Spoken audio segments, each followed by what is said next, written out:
Divorce, by definition, is an end to the legal contract of marriage between two people. But most cultures see divorce as a tragedy that breaks up families and leaving children as victims. Why do we see divorce as an evil that should be avoided? What does the rising number of divorce cases in India show? The divorce rate in India is rising but is only 1%. In countries like America, it is around 50%. Why? The institution of marriage works on complex set of factors.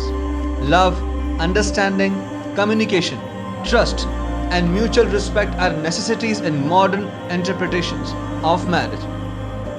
But in traditional notions about marriage, which is still prevalent in countries like India, these factors are secondary. Parents and relatives have a lot of control and influence on a person's married life. Often, it is the family that find matches for a person. This is based on physical characteristics, the status of the family, and other factors that the family expects in son or in daughter-in-law. Our society considers families as its base unit. Marriages like families, individuals are expected to act for the well-being of the family rather than their own happiness. So opting out marriage or choosing to leave an unhappy marriage is often considered a selfish and irresponsible act. Most Indians choose to be separated than divorced because of the stigma associated with the word divorce. Like every other relationship, some marriages can be saved through proper communication. Couples can learn and grow together to respect and accept each other's opinions and aspirations. It is also important to make sure that parents help children to cope through a divorce. Reassuring safety and love to children and couples. Maintaining healthy relationships after divorce can help children from being traumatized over divorce.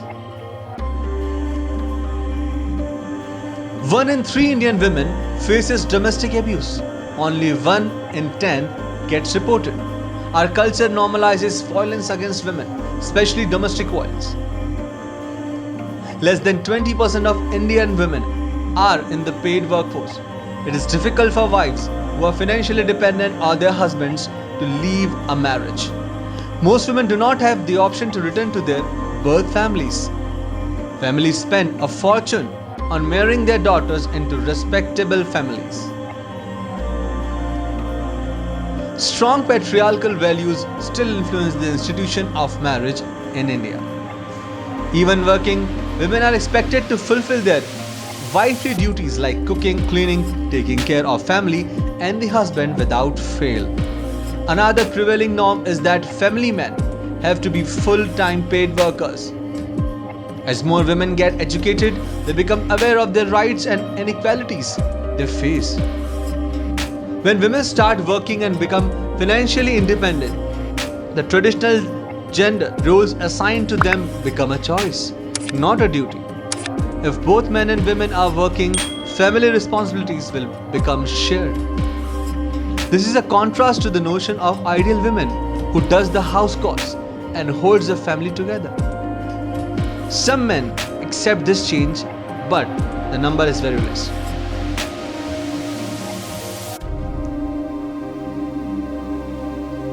Women file for most divorce cases even when they have a greater risk. 90% of the children go with their mothers after divorce. Men get remarried more often than women after a divorce. Marriage was a custom invented a very long time ago in patriarchal world to form alliances between families and to end wars rather than for the happiness of people involved. As the world changed, marriage and traditions have also changed. As the gender, roles, perspectives and responsibilities change, the nature of families also changes.